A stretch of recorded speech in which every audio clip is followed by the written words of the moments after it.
Thank you for coming. Thank you for joining us to celebrate Rudolfo Anaya's timeless and beautiful novel, Bless Me Ultima. Anaya took 6 years to write his first novel, and 2 years to find a publisher before the book finally came out in 1972. I first read Bless Me Ultima in the late 70s when my Berkeley professor, Ishmael Reed, gave me a copy. He told me that by then, the novel had sold 80,000 copies by word of mouth. Bless Me Ultima has been a perennial bestseller. It's, as of now, sold more than 360,000 copies in English, and will no doubt sell many more copies with this canonizing Library of America volume, which includes the second novel of the seminal trilogy, Tortuga, based on a sanitarium where Anaya went as a child in a body cast to recover from a spinal cord injury. In this edition, the third novel of the trilogy, Heart of Aztlan, was replaced with the stunning 1992 Albuquerque, which showcases his mature voice. Rudolfo Anaya was an incredibly productive writer, with half a dozen more novels, collections of short stories, 10 books for children, anthologies, mystery novels, a collection of poetry, and several produced plays. Anaya's trilogy, and especially Bless Me Ultima, brought Chicano literature to the world's attention. The book was translated into 18 languages. What struck me in the late 70s, after the explosion of 100 Years of Solitude, published in English in 1970, and the novels and stories of Borges and Cortázar, was that Anaya's was a different kind of not quite realism, a spiritualism that felt both Hispanic and indigenous and definitely local to the American Southwest. Characters in our books are lost souls, Anaya said. You lead them through when you write the story, then the book becomes the ritual. Luis Alberto Urrea, a wonderful poet, essayist, and novelist, and the editor of this particular edition, this new edition, recalls Anaya steering him away from Latin American magical realism, saying, "Tell your own reality. It has magic enough, as your abuela, your grandmother, knew so well." Anaya was famously generous to other writers. He was a prolific blurb writer. He also helped writers in dire straits, taking them into his home for a meal or sometimes a longer stay. He maintained a mountain cabin for retreats, which he lent out. Urrea tells a story about doing a reading with him. When it was time for the book signing, Anaya did not go to the mountain of books piled up next to Urrea's small stack. He went across the yard to a spot in the sun, pulled his hat down, and fell asleep. People in a long line to get their book signed by Anaya begged the younger writer to wake him up. So he went over, and Anaya said, "You do it. It's time for the younger writer." Bless Me Ultima won the prestigious Premio Quinto Sol Prize and became one of the texts. It's been translated, continues to be taught in high school and college courses, and in perhaps the ultimate honor in many people's minds, it was also made into a Hollywood movie in 2013. But as sometimes happens with the canonical, it has become more admired than read, and we're gathering here tonight to bring the book back to its original status of being given from reader to reader, hand to hand. And here we'll hear Anaya talk a little bit about how he started the novel, and we'll see him, but it'll be interspersed also with a few clips from the 2013 movie. Can we show the clip, please? In the 60s, I started writing Bless Me Ultima. And I would write, I was teaching school and I would write at night. I remember one night I felt a presence in the room. And I turned and I saw this woman, this old woman standing by the door. And she asked me, "What are you doing?" And I said, "I'm writing a story." And she said, "You'll never get it right until you put me in it." And I said, "Who are you?" And she said, "Ultima." And that's how that vision of the healer, the curandera, came to me. And she filled the novel with with her soul, with a presence, with the history, our history of Hispanics in New Mexico, the belief system, the religion, the cuentos that our grandparents told, the folk tales. And there was, I put her in the novel, and her relationship to Antonio becomes crucial. She becomes the mentor, the guide that can take Antonio into new ways of thinking, into the natural world. She teaches him the river speaks, the river has a soul. She teaches him about herbs, about how to be careful when you gather the herbs for the healing. And this relationship, she becomes Antonio's mentor, his guide. And people, I think, yearn for that. They want to see that.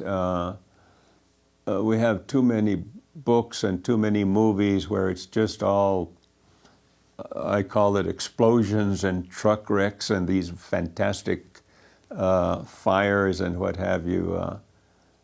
And people yearn for a more basic story. In Bless Me Ultima, it's the relationship of the boy and Ultima. Thank you. I'm joined tonight by three extraordinary writers by any measure, who all are Latinx descendants of Anaya in the broadest way. First, my colleague Justin Torres, author of the astonishing first novel, We the Animals, the winner of many prizes. The book has won many prizes, and it's now also a beautiful film, whose next amazing novel, I've been fortunate enough to have read it, Blackouts, will appear this fall. It's really an extraordinary piece of literature. Manuel Muñoz, the author of What You See in the Dark and three collections of short stories, The Faith Healer of Olive Avenue, Zigzagger, and The Consequences, and also just in the last 2 days, has won 2 major prizes, both the Aspen Voice Prize and also the Joyce Carol Oates Prize. Alejandro Varela, the author of the terrific first novel, The Town of Babylon, was deservedly a finalist for the National Book Award. And what we're going to do is we're each going to read a tiny little bit from Bless Me Ultima. Then our guests from far away, Manuel and Alejandra, will also read a bit of their own work, which may have some connection to the novel.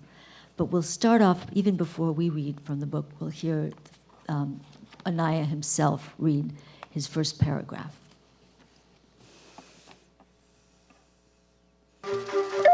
Ultima came to stay with us the summer I was almost 7. When she came, the beauty of the llano unfolded before my eyes, and the gurgling waters of the river sang to the hum of the turning earth. The magical time of childhood stood still, and the pulse of the living earth pressed its mystery into my living blood. She took my hand, and the silent magic powers she possessed made beauty from the raw, sun-baked llano, the green river valley, and the blue bowl, which was the white sun's home. My bare feet felt the throbbing earth, and my body trembled with excitement. Time stood still and shared with me all that had been and all that was to come. Welcome, Justin, Emmanuel, and Alejandro.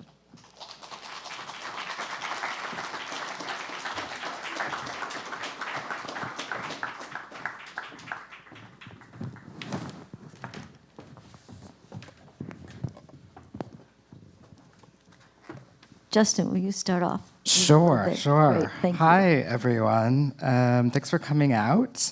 I'm going to read, actually, oddly, from chapter 12, but I'm picking this passage because it sets up some of the dynamics between the family members. And Antonio, the main character, for those of you who haven't read it, his father's people are vaqueros, they're cowboys, and a long history of that, and his mother's people are farmers and very rooted to the land.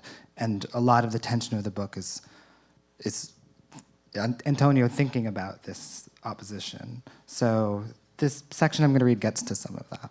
Yeah. Ultima and I continued to search for plants and roots in the hills. I felt more attached to Ultima than to my own mother. Ultima told me stories and legends of my ancestors. From her, I learned the glory and the tragedy of the history of my people, and I came to understand how that history stirred in my blood. I spent most of the long summer evenings in her room. We talked, stored the dried herbs, or played cards. One night, I asked her about the 3 dolls on her shelf. The dolls were made of clay and shellacked with candle wax. They were clothed and lifelike in appearance. They look familiar, I thought to myself. Do not touch them, she said. There were many things in Ultima's room that I instinctively knew I should not touch, but I could not understand why she was so blunt about the dolls. One of them must have been left in the sun, I said. I looked closely at the doll that sagged and bent over. The clay face seemed to be twisted with pain. Come here, Ultima called me away from the dolls. I went and stood before her. Her clear stare fixed me to the spot and made me forget the dolls. Do you know the man, Tenorio? She asked. Yes. He is the man who threatened you at El Puerto when we went to cure my Uncle Lucas. He is a wicked man, she said. When you're out alone, fishing along the river, if you see that man, Antonio, you are to keep away from him. Do you understand? I understand, I nodded. She spoke very calmly, and so I was not frightened. You're a good boy. Now come here. I have something for you. She took her scapular from around her neck. Next spring, you will start your catechism, and when you make your first communion, you will receive your scapular. It will protect you from all evil. In the meantime, I want you to wear mine. She took the thin string and placed it around my neck. I had seen my sister's scapulars and knew that the bit of cloth at the end had a picture of the Virgin or Saint Joseph on it. But this scapular had a small, flattened pouch. I smelled it, and its fragrance was sweet. A small pouch of helpful herbs, Ultima smiled. I've had that since I was a child. It will keep you safe. But what will you use? I asked. Bah, she laughed. I have many ways of keeping me safe. Now promise me you will tell no one about this. She tucked the scapular under my shirt. I promise, I answered. Another thing I did that summer was to confirm Siko's story. I followed the line of water Siko said was drawn around the town, and it was true. The entire town was surrounded by water. Of course, I did not go to the hidden lakes, but I could see the obvious truth nevertheless. The town was ringed by the river, the creek, the lakes, and numerous other springs. I waited many an afternoon to catch sight of the beautiful golden carp as it swam by, and while I waited in the sun, I pondered over its legend. And there were good times, too, gay times, before the awful storm that broke over our house. When the people of Las Pasturas came to town for supplies, they always came to visit with my parents. When they came, my father was happy, not only because they were his people, but because they were a happy people. They were always laughing, and the men's eyes were always bright with the sting of whiskey. Their talk was loud and excited, and there was some song in it. They even smelled different from the people of the town, or my uncles from El Puerto. My uncles were quiet, and the odor around them was deep and quiet, like damp earth. The people from Las Pasturas were like the wind, and the fragrance they carried on their clothing shifted as the wind shifted. The people from Las Pasturas always had stories to tell about the places where they had worked. Sometimes they talked about picking cotton in East Texas and about running whiskey into the cotton fields of dry counties. Sometimes they talked about picking broom corn, and as they talked and laughed, I could see the rows of green broom corn, and I could smell the sweet scent it left in their sweaty work clothes. Or they would speak about the potato fields of Colorado and the tragedy that befell them there. They left a son in the dark earth of Colorado, crushed into the tilled earth by a spilled tractor. And then even the grown men cried. But it was all right to cry, because it was fitting to grieve the death of a son. But always they would return to the stories of the old days in Las Pasturas. Always the talk turned to life on the llano. The first pioneers were sheep herders. Then they imported herds of cattle from Mexico and became vaqueros. They became horsemen, caballeros, men whose daily life was wrapped up in the ritual of horsemanship. They were the first cowboys in that wild and desolate land which they took from the Indians. Then the railroad came. Then barbed wire came. The songs, the corridos became sad, and the meeting of the people from Texas with my forefathers was full of blood, murder, and tragedy. The people were uprooted. They looked around one day and found themselves closed in. The freedom of the land and sky they had known was gone. Those people could not live without freedom, and so they packed up and moved west. They became migrants. My mother did not like the people of the llano. To her, they were worthless drunkards, wanderers. She did not understand their tragedy, their search for the freedom that now was forever gone.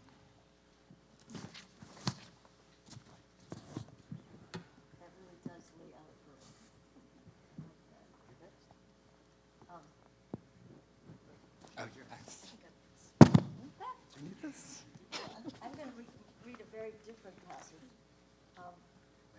which comes early in the book. Let's see.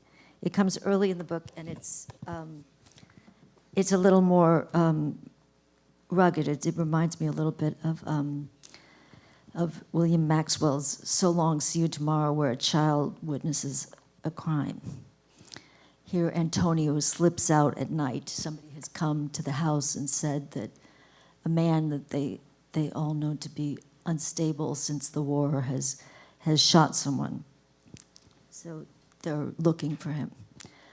I slipped out the kitchen door and into the night. It was cool. I sniffed the air. There was a tinge of autumn in it.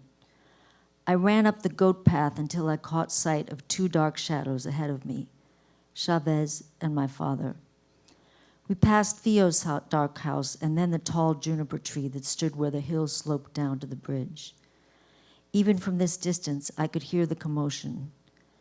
As we neared the bridge, I was afraid of being discovered, as I had no reason for being there. My father would be very angry. To escape detection, I cut to the right and was swallowed up by the dark brush of the river. I pushed through the dense bosque until I came to the bank. From where I stood, I could look up into the flooding beams of light that were pointed down by the excited men. I could hear them giving frenzied, shouted instructions. I looked to my left, where the bridge started, and saw my father and Chavez running towards the excitement at the center. My eyes were now accustomed to the dark, but it was a glint of light that made me turn and look at a clump of bulrushes in the sweeping water of the river just a few yards away. What I saw made my blood run cold. Crouched in the reeds and half submerged in the muddy waters lay the figure of Lupito, the man who had killed the sheriff. The glint of light was from the pistol he held in his hand.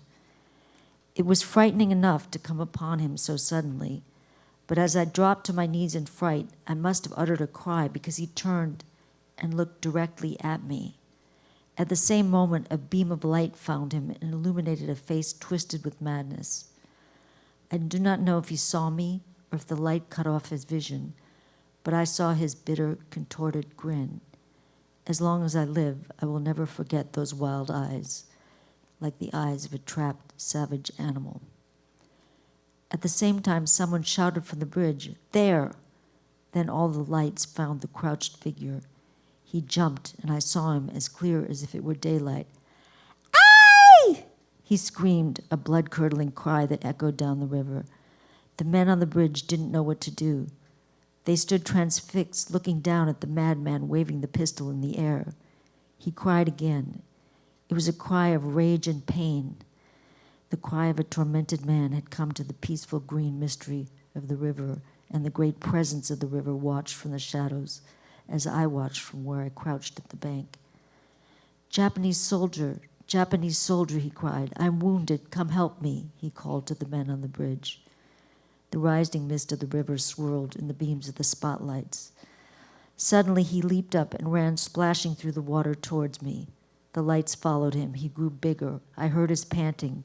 The water his feet kicked up splashed on my face, and I thought he would run over me. Then, as quickly as he had sprinted in my direction, he turned and disappeared again into the dark clumps of reeds in the river. The lights moved in all directions, but they couldn't find him. Some of the lights swept over me, and I trembled with fear that I would be found out, or worse, that I would be mistaken for Lupito and shot. The crazy bastard got away, someone shouted on the bridge. The scream sounded again. It was a cry that I did not understand, and I'm sure the men on the bridge did not either. The man they hunted had slipped away from human understanding, and they were afraid. Damn, I heard them cursing themselves. Then a car with a siren and flashing red light came on the bridge. It was Vigil, the state policeman who patrolled our town. Chavez is dead, I heard him shout. He never had a chance, his brains blown out. There was silence. We have to kill him, Jason's father shouted. His voice was full of anger, rage, and desperation. I have to deputize you, Virgil started to say. The hell with deputizing. He killed my brother, Está loco. The men agreed with their silence. Have you spotted him? Vigil asked. Just now we saw him, but we lost him. He's down there, someone shouted. He's an animal. He has to be shot. Now wait a minute. It was my father who spoke. I do not know what he said because of the shouting. In the meantime, I searched the dark of the river for Lupito. I finally saw him. He was about 40 feet away, crouched in the reeds as before. The muddy waters of the river lapped and gurgled savagely around him. Before, the night had been only cool. Now it turned cold, and I shivered. I was torn between a fear that made my body tremble and a desire to help the poor man. But I could not move. I could only watch like a chained spectator. Mares is right, I heard a booming voice on the bridge. In the lights, I could make out the figure of Narciso. There was only one man that big and with that voice in town. I knew that Narciso was one of the old people from Las Pasturas and that he was a good friend to my father. I knew they often drank together on Sundays, and once or twice he had been to our house. Por Dios, hombres, he shouted, let us act like men. That is not an animal down there, that is a man, Lupito. You all knew Lupito. You know that the war made him sick. But the men would not listen to Narciso. I guess it was because he was the town drunk, and they said he never did anything useful. Go back to your drinking and leave this job to men, one of them jeered at him. He killed the sheriff in cold blood, another added. I knew that the sheriff had been greatly admired. I am not drinking, Narciso persisted. It is you men who are drunk for blood. You have lost your reason. Reason, Chavez countered. What reason did he have for killing my brother? You know, he addressed the men. My brother did no harm. Tonight a mad animal crawled behind him and took his life. You call that reason? That animal has to be destroyed. See, the men shouted in unison. At least let us try to talk to him, Narciso begged. I knew that it was hard for a man of the Llano to beg. Yes, Virgil added. Perhaps he will give himself up. Do you think he'll listen to talk? Chavez jumped forward. He's down there and he still has the pistol that killed my brother. Go down and talk to him. I could see Chavez shouting in Vigil's face, and Vigil said nothing. Chavez laughed. This is the only talk he will understand. He turned and fired over the railing of the bridge. His shots roared, then whined down the river. I could hear the bullets make splashing noises in the water. Wait, Narciso shouted. He took Chavez's rifle and with one hand held it up. Chavez struggled against him, but Narciso was too big and strong. I will talk to him, Narciso said. He pushed Chavez back. I understand your sorrow, Chavez, he said, but killing one is enough for tonight. The men must have been impressed by his sincerity because they stood back and waited. Narciso leaned over the concrete railing and shouted down into the darkness. Hey, Lupito, it is me, Narciso. It is me, hombre, your compadre. Listen, my friend, a very bad business has happened tonight, but if we act like men, we can settle it. Let me come down and talk to you, Lupito. Let me help you. I looked at Lupito. He had been watching the action on the bridge, but now, as Narciso talked to him, I saw his head slump on his chest. He seemed to be thinking. I prayed that he would listen to Narciso, and that the angry and frustrated men on the bridge would not commit mortal sin. The night was very quiet. The men on the bridge awaited an answer. Only the lapping water made a sound. Amigo, Narciso shouted. You know I am your friend. I want to help you. He laughed softly. Hey, Lupito, you remember just a few years ago before you went to the war? Remember the first time you came into the 8-ball to gamble a little? Remember how I told you Juan Botas marked the aces with a little tobacco juice and he thought was green, but you beat him? Those were good times, Lupito, before the war. Now we have this bad business to settle, but we are friends who will help you. I saw Lupito's tense body shake. A low, sad, mournful cry tore itself from his throat and mixed into the lapping sound of the waters of the river. His head shook slowly, and I guess he must have been thinking and fighting between surrendering, remaining free, and hunted. Then, like a coiled spring, he jumped up, his pistol aimed straight up. There was a flash of fire and the loud report of the pistol. But he had not fired at Narciso or at any of the men on the bridge. The spotlights found him. There's your answer, Chavez shouted. He's firing, another voice shouted. He's crazy. Lupito's pistol sounded again. Still, he was not aiming at the men on the bridge. He was shooting to draw their fire. Shoot, shoot, someone on the bridge called. No, no, I whispered through clenched lips, but it was too late for anything. The frightened men responded by aiming their rifles over the side of the bridge. One single shot sounded, then a barrage followed it like the roar of a cannon, like the rumble of thunder in a summer thunderstorms. Many shots found their mark. I saw Lupito lift off his feet and hurled backward by the bullets. But he got up and ran, limping and crying, towards the bank where I lay.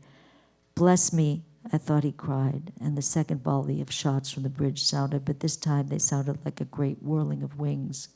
He fell forward, then clawed and crawled out of the holy water of the river onto the bank in front of me. I wanted to reach out and help him, but I was frozen by my fear. He looked up at me, and his face was bathed in water and flowing hot blood, but it was also dark and peaceful as it slumped into the sand of the river bank. He made a strange gurgling sound in his throat. Then he was still. Up on the bridge, a great shout went up.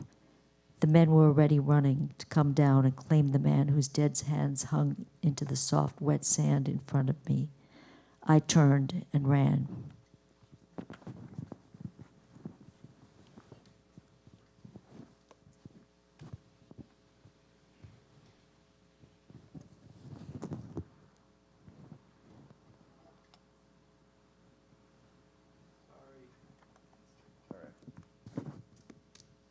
So little Antonio has the weight of expectations on him from everyone, but he's also still just a little child, and he wants friends. And so this is a section that I think introduces him to the ragtag group of kids. It also highlights some of Anaya's comic chops. I don't think he gets enough credit for how funny he can be. All right. The church rose up from the dust of the road. Huge brown granite blocks rose skyward to hold the bell tower and the cross of Christ. It was the biggest building I had ever seen in all my life. Now the people gathered at its doors like ants, asking questions and passing on rumors about what happened last night. My father went to talk to the men, but my mother and Ultima stood apart with the women with whom they exchanged formal greetings. I went around the side of the church where I knew the boys from town hung around until Mass began. Most of the kids were older than I. They were in the 2nd or 3rd grade at school. I knew most of them by name, not because I talked with them, but because after many Sundays of observing them, I had learned who they were and a little bit about their characteristics. I knew that when I went to school in the fall, I would get to know them well. I was only sad because they would be a year ahead of me, and I already felt close to them. My old man saw Lupito do it. Ernie pointed his thumb in Abel's face. I knew Ernie liked to brag. Bullshit, Horse cried out. They called him Horse because his face looked like the face of a horse, and he was always stomping at the ground. Chingada, the bastard never had a chance. Whew! Bones exploded like a pistol. He grabbed at the top of his head and toppled on the dust of the street. His eyes rolled wildly. Bones was even crazier than Horse. I went to the river this morning, Samuel said softly. There was blood on the sand. No one heard him. I knew he lived across the river like I did, but he lived upriver, where there were a few houses just past the railroad bridge. I'll race you, the vitamin kid pawed nervously at the ground. I never knew his real name. Everyone just called him the vitamin kid, even the teachers at school. He could run. Oh, how he could run. Not even Bones in high gear or Horse at full gallop could outrun the vitamin kid. He was like the wind. Bullshit! Horse cleared his throat and let fly a frog. Then Florence cleared his throat and spit a nice wad that beat Horse's by 5 feet at least. Heh, he beat you. Damn, he beat you, Abel laughed. Abel was very small, even smaller than I, and he should never have teased Horse. If there was one thing Horse loved to do, that was to wrestle. His long arms reached out, caught Abel before he could move away, and flipped him easily into the air. Abel landed hard on the ground. Cabron, he whimpered. Did he beat me? Horse asked as he stood over Abel. No, Abel cried. He got up slowly, faking a broken leg. Then when he was out of Horse's reach, he called, he beat you, he beat you, he beat you. Yeah. My old man was right in the cafe when it happened, Ernie continued. Ernie always wanted to be the center of interest. He said Lupita just walked in real slow, walked right up behind the sheriff, who was biting into a piece of cherry pie, put the pistol to the back of the sheriff's head, and bullshit, Horse neighed loudly. Hey, Florence, top this one. Again, he cleared his throat and spit. Nah, Florence grinned. He was tall and thin, with curly blonde hair that fell to his shoulders. I had never seen anyone like him, so white and speaking Spanish. He reminded me of one of the golden angels' heads with wings that hovered at the feet of the Virgin in her pictures. Cherry pie? Ugh. And there were brains and blood all over the damn place, on the table, on the floor, even on the ceiling, and his eyes were open as he fell. And before he hit the floor, Lupita was out the door. Bullshit! Damn! Chingada! He'll go to hell, Lloyd said in his girl's voice. It's the law that he go to hell for what he did. Everybody from Los Jarros goes to hell, Florence laughed. Los Jarros was what they called the neighborhood across the tracks, and Horse and Bones and Abel and Florence were from there. You're going to hell, Florence, because you don't believe in God, Horse shouted. Los vatos de los Jarros are tough, Bones gurgled. He wiped his thumbs on his nose, and green snot dangled there. Damn, chingada. Come on, Florence, let's wrestle, Horse said. He was still angry about the spitting contest. You can't wrestle before Mass. It's a sin, Lloyd cut in. Bullshit, Horse said, and he turned to pounce on Lloyd. But as he did, he saw me for the first time. He looked at me for a long time, then he called me. Hey, kid, come here. They watched me with interest as I walked towards the horse. I did not want to wrestle with Horse. He was tougher and bigger than I, but my father had often said that a man of the llano does not run from a fight. Who's that? Don't know. Chingada.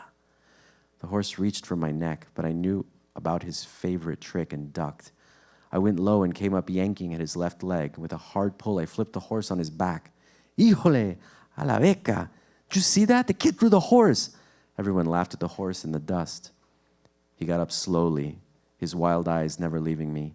He wiped the seat of his pants and came towards me. I braced myself and stood my ground. I knew I was in for a whipping. The horse came to me very slowly until his face was close to mine. His dark, wild eyes held me hypnotically, and I could hear the deep sound a horse makes inside his chest when he's ready to buck. Saliva curled around the edges of his mouth, and spittle threads hung down and glistened like spider threads in the sun. He chomped his teeth, and I could smell his bad breath. I thought the horse was going to rear up and paw and stomp me into the ground, and I guess the other kids did too because they were very quiet. But instead of attacking me, the horse let out a wild, shocking cry that sent me reeling backward. He brayed. The little runt actually threw me? He threw me? He laughed. What's your name, kid? The other kids breathed easier. The horse was not going to commit murder. Anthony Mares, I replied. Antonio Juan Mares y Luna. I added in respect to my mother. Damn, chingada. Hey, you Andrew's brother? Horse asked. I nodded yes. Well, put her there. I shook my head no. I knew that Horse couldn't resist throwing anyone who held out his hand. It was just his nature. Smart kid, Bones laughed. Shut up, Horse glared at him. Okay, kid, I mean Anthony, you're a smart kid. The last guy that threw me was a big 5th grader, you hear? I didn't mean to, I said. Everyone laughed. I know you didn't, Horse smiled, and you're too small to fight. That's why I'm going to let you get away with it. But don't think you can do it again. Understand? The message was as much for me as for the rest of the gang because we all nodded. They all gathered around me and asked me where I lived and about school. They were good friends, even though they sometimes said bad words, and that day I became a part of their gang. Then Abel, who had been pissing against the church wall, called out that the Mass was starting, and we all rushed to get to the premium pews at the very back of the church.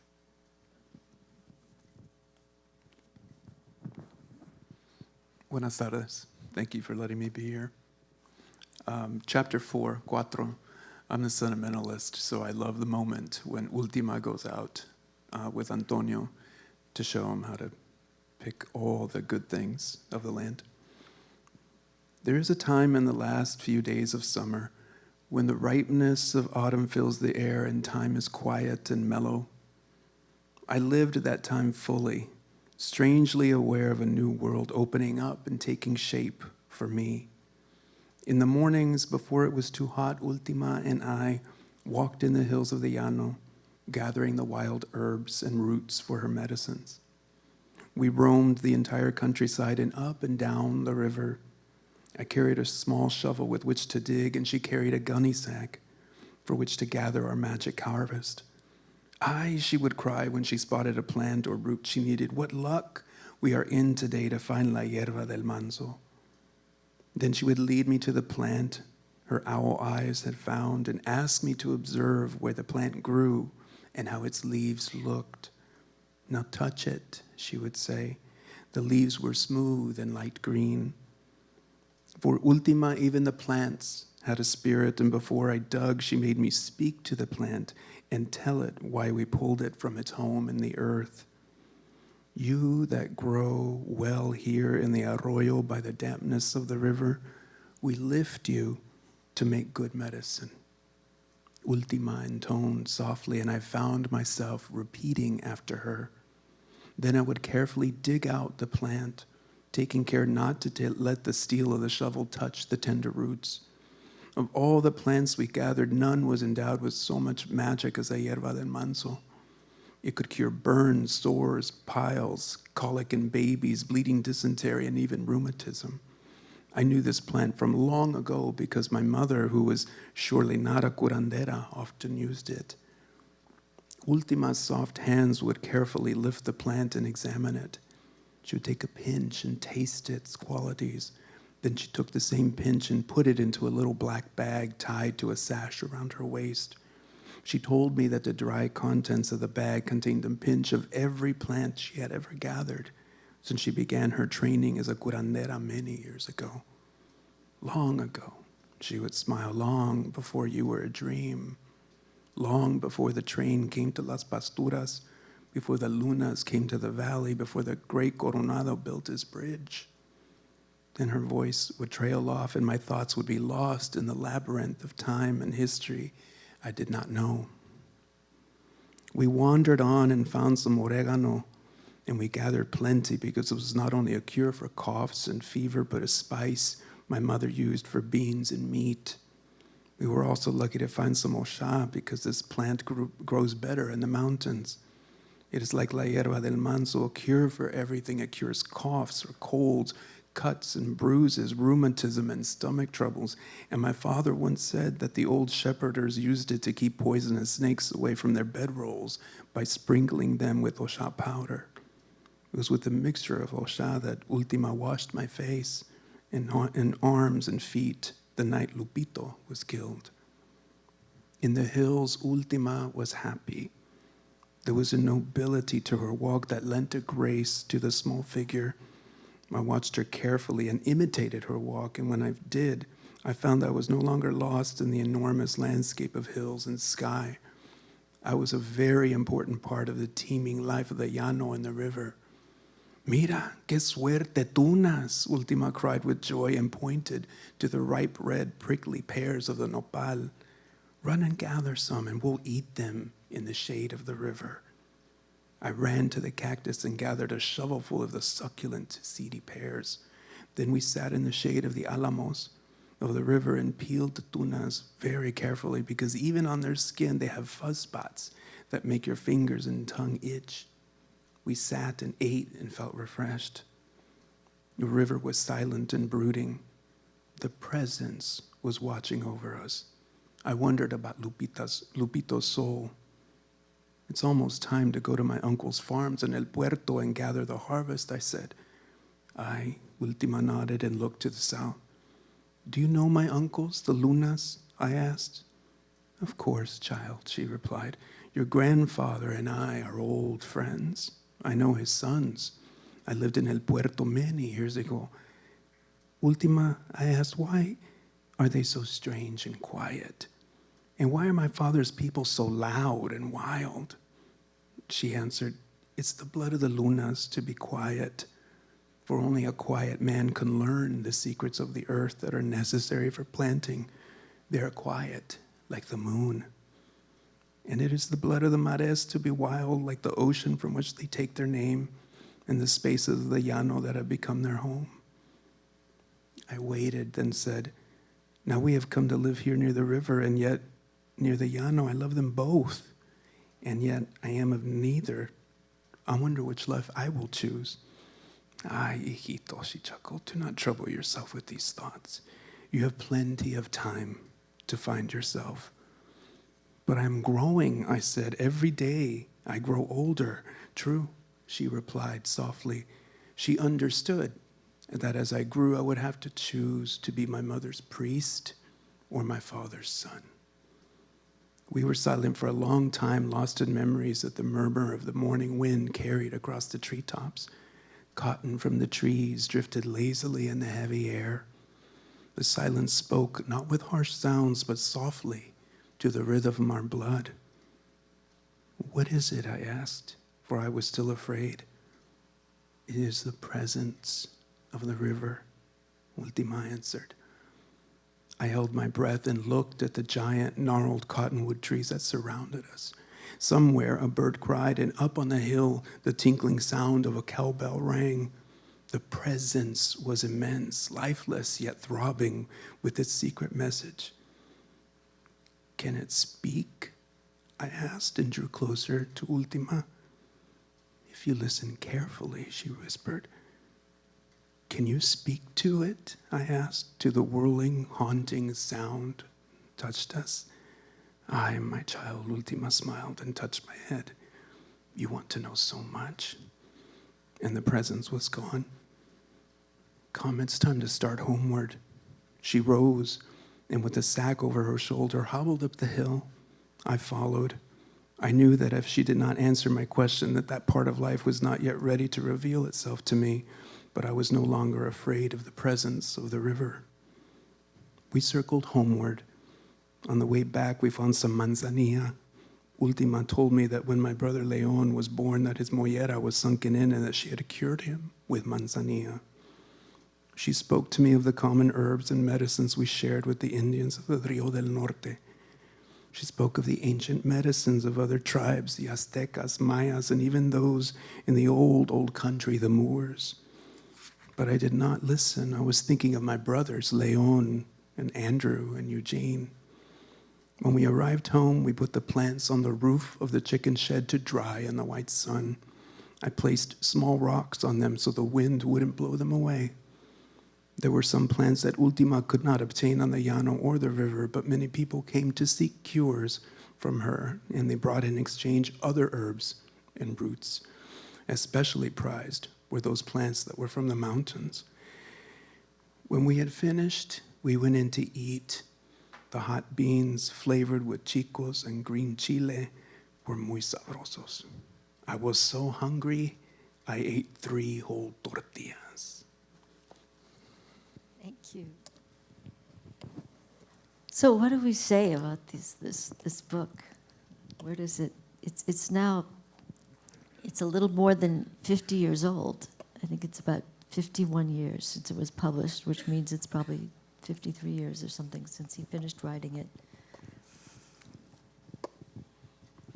You know, I was just listening to the passages that you three spoke, and it struck me that they all touched on Lupito's death, on the murder of Lupito, and I was just thinking about what a just fantastic opening to the book that is, because Lupito dies in the early pages, and what he does is he's war wounded. The book is set in 1944. He's come back from the war, and he's shell shocked, and he walks up to the sheriff and shoots him in the back of the head for no apparent reason, and then he himself is hunted down and killed.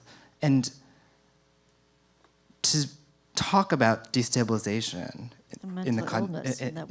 mental illness, to talk about something happening within patriarchy as well, right? This figure of authority is just decapitated, right? At the beginning of the novel, and it has to do with the war. It has to do with the pressures that are happening, and then we'll see this echoes of this with the brothers and they're returning from the war as well. It just occurred to me as we were sitting here, just what a fantastic metaphor it is, but it's not really laid out very explicitly. It was interesting, too, that in almost each passage, the coming of the railroad was a big deal, too. So, I mean, the modernity and the war are these great changing forces that...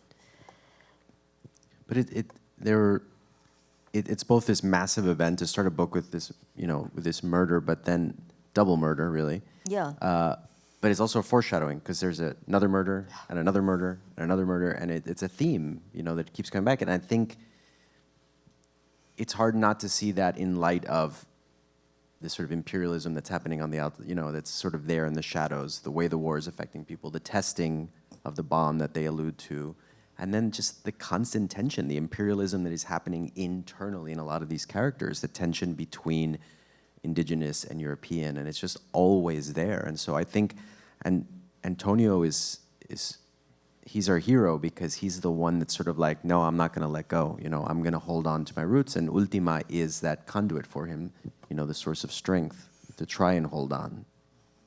Yeah, all the more remarkable because the point of view of a child, or to tell the story through the point of view of a child with very, very difficult questions of placement, displacement. What do I believe? What do I not believe? How do I watch the people around me reject different kinds of ideas or embrace them? Is a pretty radical, I think, point of view use. We were just talking about this with students before we got here, and I told the students in the audience that one of the things I'm very afraid of doing or very nervous about is writing in first person, and to do so with a narrator of this age is really remarkable, I think. And the worldview he arrives at is one of oneness, right? Here's like this child, this magical child, and he's looking at these indigenous traditions and the Roman Catholic traditions, and he's looking at all these kind of binary oppositions, and he wants it all. He wants it all to be together, and he wants this kind of oneness. And this is kind of this idea of mestizaje and the Chicano movement, and like what comes out of mixing cultures, but it's just done really beautifully, I think. Here, There's this long, really, really sophisticated but completely credible, in the words of kids, argument about whether God exists, and if God, there's a kid I think the blonde kid who speaks Spanish. We don't know a whole lot more about him. But we know that his parents were killed when he was young, his sisters are whores in the whorehouse, and he's orphaned, and he's an atheist. So he makes this argument that why would this happen? Why would a God make this happen? It goes on for quite a long time. It's both funny and raucous, and yet philosophically astute, and it's all with these kids. It's kind of wonderful. And then something happens to that kid. I always think that sometimes a great writer can be measured by the quality of their very minor characters. And he has some very minor characters who own, like the Lupito, or for that matter, Narciso, the two men in the initial murder. somebody mad who we just see a tiny bit, and yet he's very memorable and sort of haunts. Or the even rest the of three novel. evil daughters, Yes. who you never actually see, No. but are talked about quite a bit. Well, And their presences are there. Go ahead, Alejandro. I was going to say that it's funny, we talked about this earlier a little. Actually, I'm curious, how many people have read Bless Me Ultima? Okay, good number of you. There are women in the book, there are girls in the book, but they're not particularly they're not drawn out very well. You know, the sisters are there. They're not deeply characterized. No, The even- brothers are so vivid. Right, even Ultima is the typical oracle, you know? I mean, I think she's a wonderful character, but he really doesn't develop. The sisters are sort of there just sort of as a set piece to appear. The mother frets often, the father broods, but he has a bit more complication to him. Yeah. But yeah, Yeah, the mothers seem, and the mothers, it's little is made of how the mother is so tied to Ultima, though she also was from Las Pasturas, so Right. she was also from the Llano. That was a mystery to me. I didn't want anything to do with the book, by the way. I didn't hear about it until college, and a friend of mine from Albuquerque, she said, "Have you ever read this?" And I said, "No." She's like, "Well, you have to. It's just important. It's really important. You have to read this book." And it was a white woman telling me that this is like an important part of my culture that I needed to know about. And so immediately I was like, yeah, right. So it was like my friend Sam, who took a salsa class, and he was always like, "Did you dance salsa? You don't dance salsa?" I'm okay, Sam. But she gave me the book, and I totally rejected it. I didn't want anything to do with it. Part of me was like, well, if it's this accepted mainstream, then it must be this palatable version of like our culture, quote unquote our, right? And something that I couldn't enjoy. I would never be any good. And so I picked it up and I tried to give it a chance, but I really didn't get into it. And I think that had something to do, or in large part to do, with some self-hate going on there. Like I was I was at a university and I was trying to, read the really important works, and what is this? Jeez. And I read it recently, actually, in preparation for this, and I loved it. I loved it, and I can't believe how much I would have gotten out of it if it had been taught to me in school. And I identified so much with Antonio, all of the contradictions, all of the questions of faith. Although his questions of faith are really quite pure, and sweet. And mine were just like, how can Jesus be blood? And, in school I would get that question wrong. I went to Catholic school until college. And I would always get that question wrong. It just didn't make sense to me scientifically. That was my hang-up. But his was just like, why do people suffer? Yeah.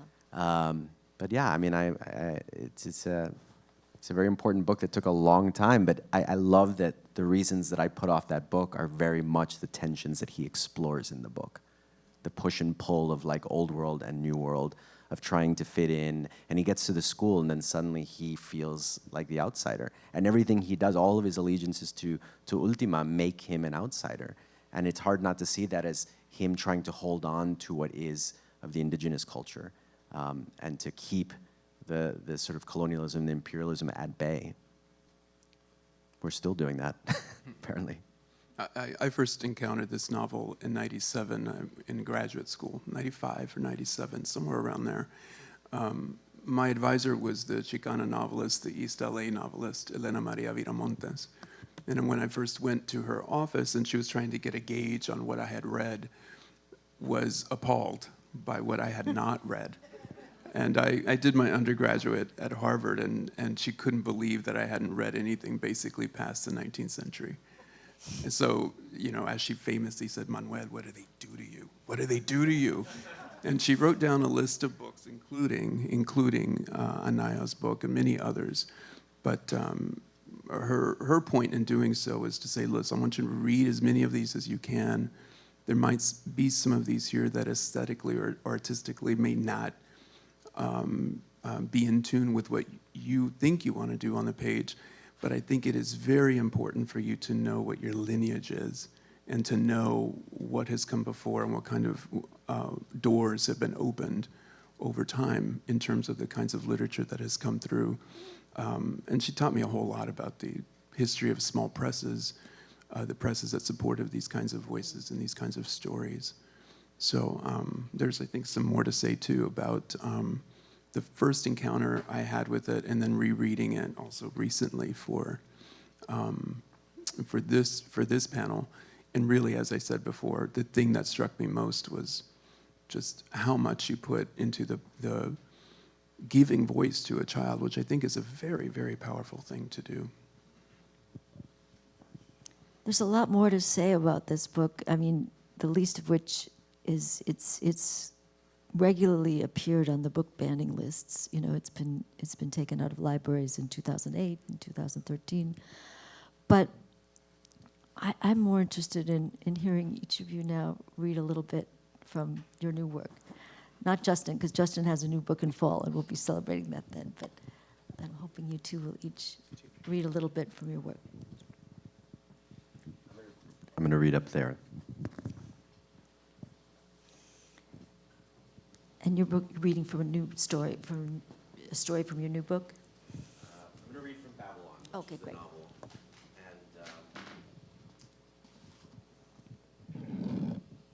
Hello? Oh, yeah. Okay, so for those of you who don't know Babylon, it's about a public health professor who lives in the city, returns to the suburbs to take care of a sick parent. And it's a suburb that he really never wants to return to and only does so for his family. And while he's there, it turns out to be his 20th high school reunion. And in a moment of weakness, or because he's just annoyed with his parents, he's like, I'm gonna go. And he hasn't seen anyone in 20 years. And the book is about him rekindling relationships with his first love, his best friend, his worst enemy, and the ghost of his brother. And so he's also out running a marriage that's having some problems. And in this section I'm gonna read near the end, there are no spoilers here, he recounts a kind of complicated encounter that he had at the very beginning of his relationship. His partner is Black Dominican. He's mestizo, like me. And he sticks his foot in his mouth and then wonders why, and now I have to find the page. Okay, you know what? We're just going to read it from here.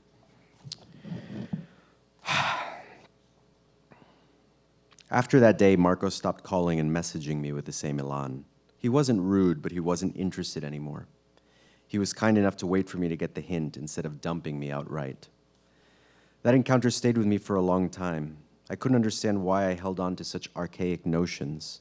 Why had I allowed a few superficial markers to determine how I would interact with others? I dated white men before Marco. I'd contended with their assumptions and discomforts, and yet somehow I had cast myself in the role of the white guy.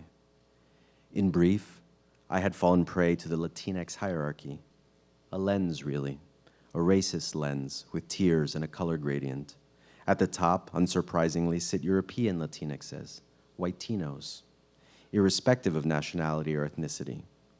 This layer includes most of Buenos Aires and most of the upper castes of all Latin American countries. Diego Maradona is the sole occupant of the next tier. Next are the mestizaje that lean more European than indigenous, excluding anyone with visible African diaspora ancestry. Below them are the mestizaje that lean more indigenous than European, still excluding Black Latinxes of all kind.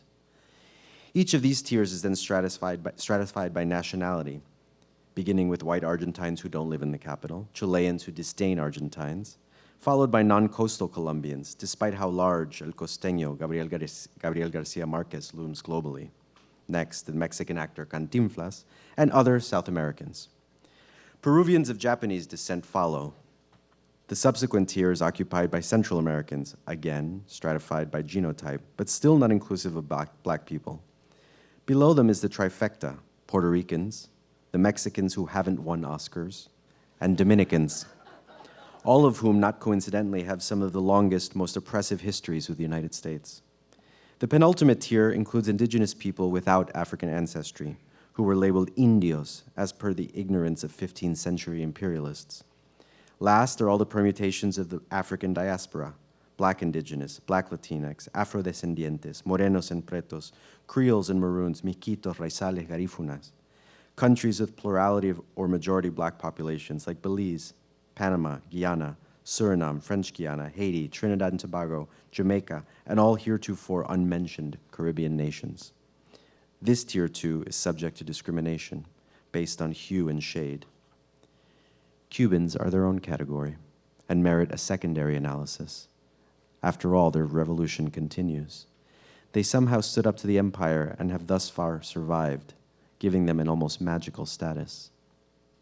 In any case, no amount of post-breakup social mapping reunited Marco and me.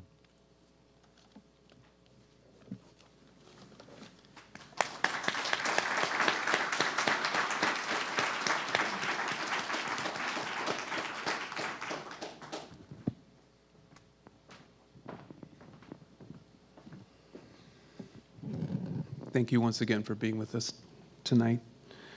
I'm going to read a little bit just to start from a story called Fieldwork. I was born and raised in the Central Valley from the Fresno area. I hope that there's some valley. Thank you. Yeah, I saw that. I saw it.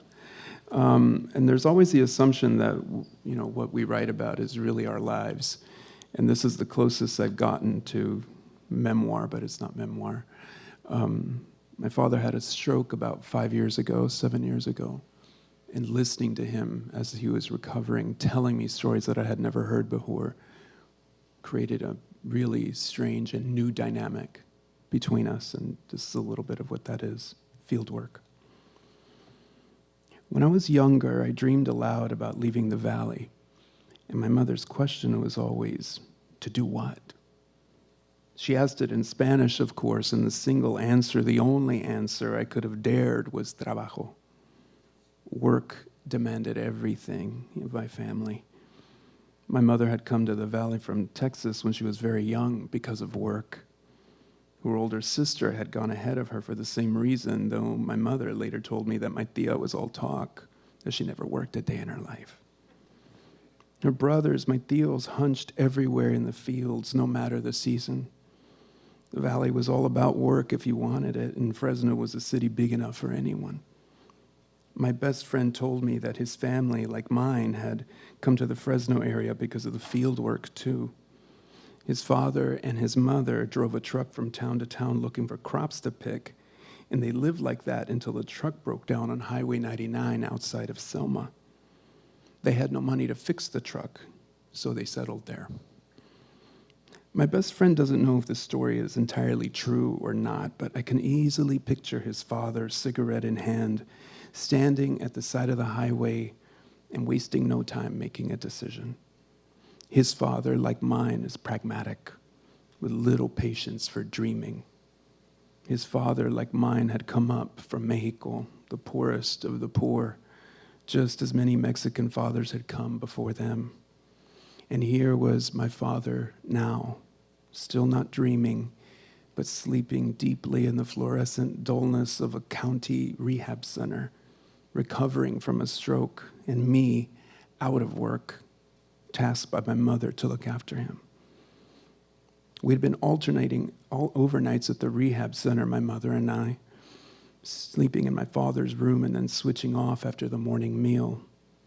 This vigilance was completely unnecessary, I thought, but my mother had a fear that the nurse would be English only. They're trained for this, I told her in Spanish, embarrassed by our constant presence. But near the end of the first few weeks with him, I witnessed his alarm when a nurse awakened him in the middle of the night for medications and a blood withdrawal. His disorientation was so strong that it could only have translated into pain. He struggled to rise from the bed as if he sensed he was being kept in the room against his will, and the English-speaking nurse had no words to calm him. Tranquilo, tranquilo, I kept saying to him, but my voice was nothing he recognized. He seized against both of us for a good long time before the nurse tapped the call button and someone came in to assist, drawing the curtain around the bed and leaving me to listen to him whimper quietly back into sleep. After that, I stayed awake all through the unsettling quiet of the dark hours, the hallway so still I was convinced that the night nurses had left their posts. I leaned back in the uncomfortable armchair and stared up at the ceiling, wondered if my father would discern that his road would end here in a county rehab center in the valley, thousands of miles from where he was born. Dawn had hardly cracked when a nurse came in to check on my father. I didn't recognize her, but she regarded me with a steady, unfazed look that reminded me of the flat disinterest in the voices constantly asking my father for his full name, the day of the week, the month, his birthday, if it rained yesterday. "And who are you?" the nurse asked me, hardly rousing my father. "I'm his son," I answered, but the word didn't seem to be enough for her. I thought I heard a certainty in her voice, as if she had already knew my story. She must have been coming in on the previous nights when I actually had been asleep and wondered about me slumped in the armchair. What did she want to hear? I could have told her anything, I realized, true or not. My father born over there and me, his son born over here. And yet, here we were in a county rehab center. Would it matter more if I said I was a substitute teacher, the youngest brother, the one who never gone to jail, a field worker at one time? What did it matter if I told her I had kids of my own or no kids at all? "I'm his son," I repeated, maybe too sharply. "I didn't mean anything by it," said the nurse. She turned her full attention to my father, who had stirred awake and checked his vitals. "Good morning," she said to him. She smiled now, genuine, and encouraged my father to sit up in bed. "My mother is usually here with him for breakfast," I said. "Not you?" she asked. "We alternate," I told her, "me and my mother." "That's good of you," the nurse said. "You know, you don't have to be here all the time if you need to rest. Neither does your mother. It's okay to go home if you go to work." "Work," my father said. The nurse, like all the others, encouraged him to speak as much as possible. "You think you should go back to work?" "Yeah," my father said, awake now and ready to agree to anything. "What was your job?" He looked at me, maybe realizing that his single word English had reached its limit. "You picked crops, right? Right, Dad?"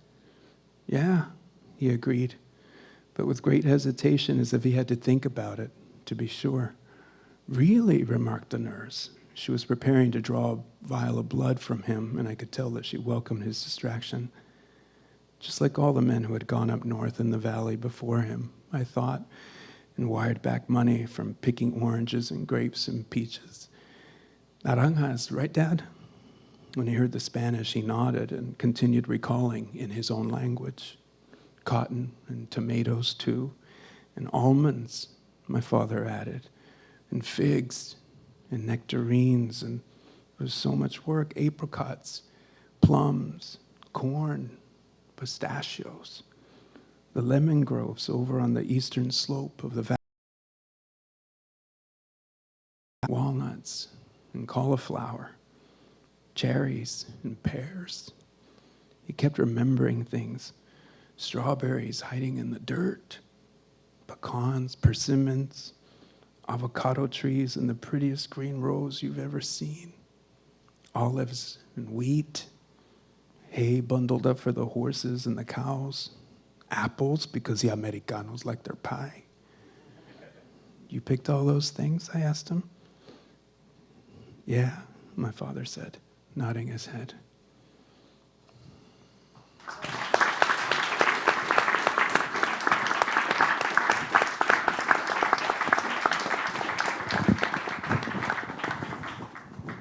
We've run a little long tonight, so we'll have just a very few minutes for questions. But if we have questions, we also use a microphone. Do you want to raise your hand a little higher? Could we have a microphone here, please, for the man in front in the blue UCLA sweatshirt?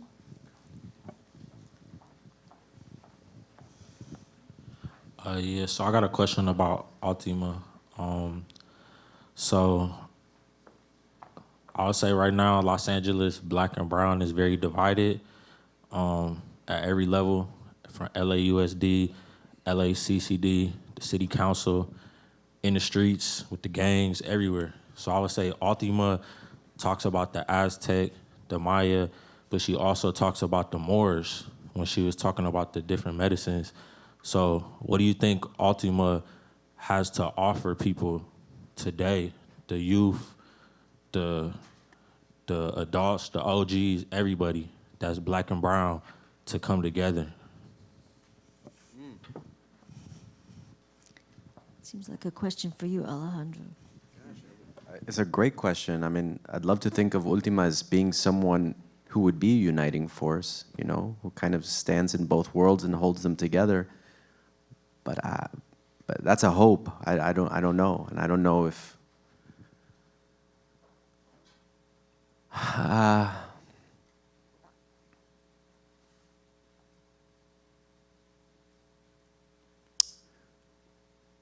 Yeah, I don't know. I don't have an answer for you. I don't know if I would say that she stands, that she would play that role. I'm sorry. I like the idea though. Yeah, I'm not always sure that any book or any one character can do those things, but I like to think of all of those books as being a lineage and moving us toward to the moment that we are right now. I was just asked to write an essay for Gary Soto's 1977 Elements of San Joaquin. And so the way that I'm starting to see these books now, as Elena Viramontes had sort of instructed me to do back then, was to say there's one book, one moment in time that is all gathering and moving forward. I mean, 1977 Elements of San Joaquin made me start to think 1981 is Emplumada when that comes out, and when we get to those milestone anniversaries and we start to celebrate what those individual books can mean. They may not answer your specific question, but it does move us towards the writers that are writing to the contemporary moment, whether that's in fiction or in poetry or in essay or in any of the other pieces of literature that we didn't have access to, frankly, 50 years ago in terms of publication. So that's my hope in terms of where we are. You know, also, I think of the current divide in our society, what you spoke of as being really the accordion being, you know, the hierarchy, right?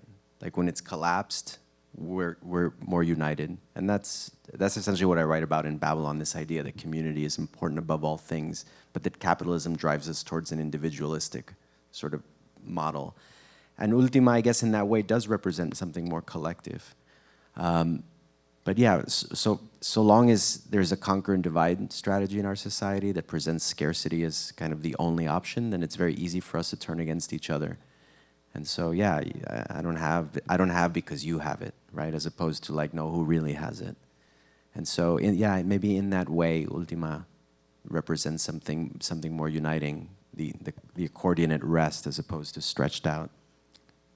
And maybe more than Ultima, the character, the nature of reading novels that require a sort of deep passage into an interiority of one writer and his whole world, just by its nature encourages understanding of another sensibility. And I think that's what we need a lot more of. Yeah, and thanks for the question, Milagro.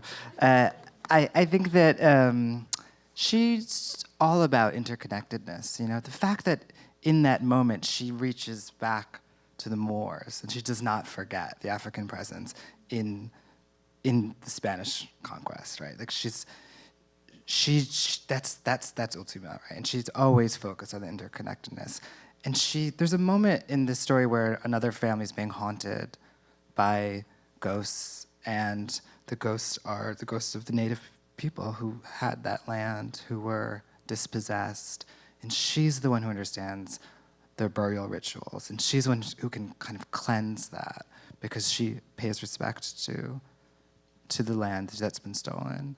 I think that there's a lot to learn about in Ultima about thinking about the ways in which people have been set against each other and for what reasons and by whom.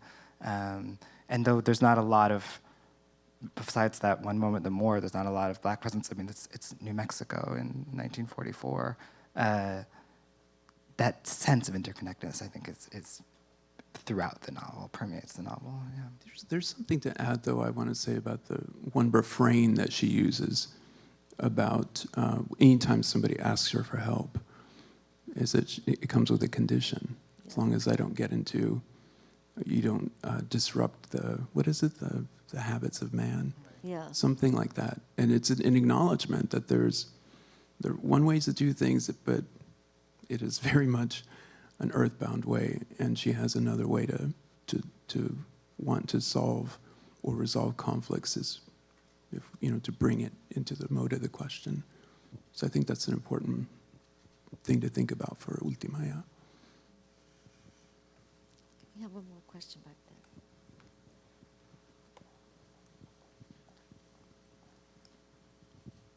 I love this story of the author in process, and Ultima comes into his life and changes the course of his work. So I'm wondering, you probably know where this is going, if someone has come into your life mid-process, or something that dramatically changed the course of a novel, or something of a similar experience. Good question. I mean, everything I write is collage. I mean, it begins that way. It seems it's one story, but it's really 5 things that I want to talk about, and then I spend a lot of time trying to put them all together. And some of those things do sort of appear in my life, trying to think of an example of, in Babylon, in the novel, I wanted to write about a particular town, Roseto, Pennsylvania, which was meaningful to me and in my education in public health. And that came at a time when I was very curious about what's going to become of us, like what is the way back from how far we've gotten, and this history of this town that achieved this inexplicably amazing health, and no one could understand why. And then the researchers showed up, and what they realized was that they were so tightly knit. There was so much intense social support in the town that it was buffering them from like heart disease and cancer and all sorts of things. And they call that the Roseto effect in public health when it comes to heart disease.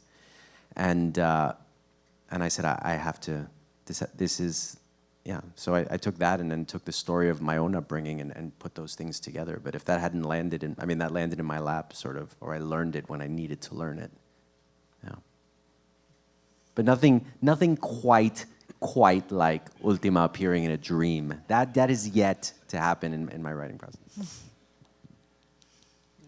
Yeah, I mean, I would say my new novel, Blackouts, which is going to come out in the fall. For that book, I'm very coy about. It's a lot based on personal experience, but I'm very coy about this main character, this guy Juan, and whether or not he's a real person or not in my life. In the book, I'm very coy about it, and I'm going to continue to be now. But what I say is, I take that line from Voltaire, right, which is that's like, if God didn't exist, it'd be necessary to make him up, right? I think that if Ultima didn't exist, right, it was necessary to make her up, right? Like sometimes these characters they arrive this way, I think, because we need to believe in something. We need to believe in some. I'll stay in the real. I mentioned her already, Elena. But just to say it one more time, how important it was for me as someone who was the son of farm workers to come under her wing and get exactly what is being talked about on this stage. Like, here's my received wisdom. You can take it or leave it. Well, you don't want it. What's your wisdom then? And that's precisely the kind of mentorship and, sensing of self that I think Antonio does in the novel, that I think any of us who worked with her, or any of us who have worked with good teachers and mentors, have had the privilege and experience of knowing. There's one right here, Elisa, who's a good friend of mine from Cornell, who knows exactly who I'm talking about. But I'm just glad that I was part of a generation that had that privilege. Because, they did not, largely. So it's important to mention that. So one more question over here. Is there spaghetti? That's a great question. I don't remember any spaghetti in this book. Oh, man. Unfortunately, there's food and good sounding food, but not spaghetti, I don't think. Do you remember any I spaghetti? ended with the meal, so he ate 3 whole tortillas. But literally here, I don't know if there might be. There might be There's- some little snacks. There's no spaghetti in my book either, but I think there's mondongo. Yeah. Spaghetti exists, if that was. Yeah, yeah.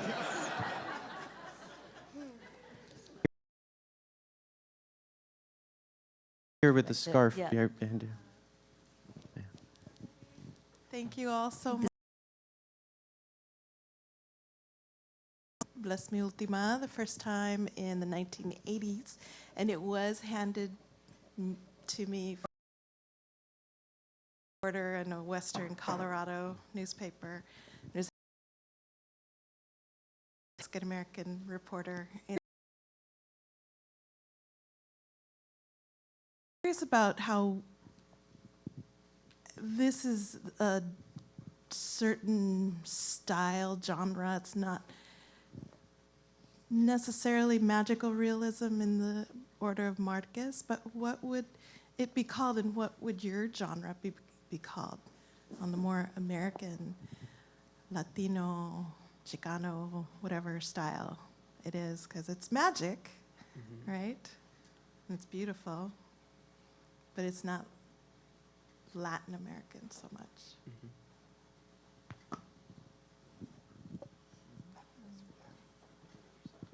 I don't know how I would categorize it, and in fact, I mentioned this with the students about my own work. You know, a devil shows up, there are ghosts, but those for me in the realm of my fiction is real. So I don't know other than psychological fiction. That's all. You know, I think the beautiful thing about what's happening, or what has happened in the 50 years since Anaya has come around, is how just the fiction doesn't sound like anything else. And that's a beautiful thing. The three of us do not sound at all alike. No. And that's wonderful. And you saw that, you heard that Yeah. tonight. Yeah, so I think, you know, I'm not sure how I would categorize it, but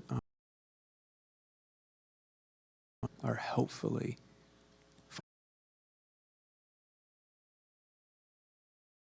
to produce the kind of work that is.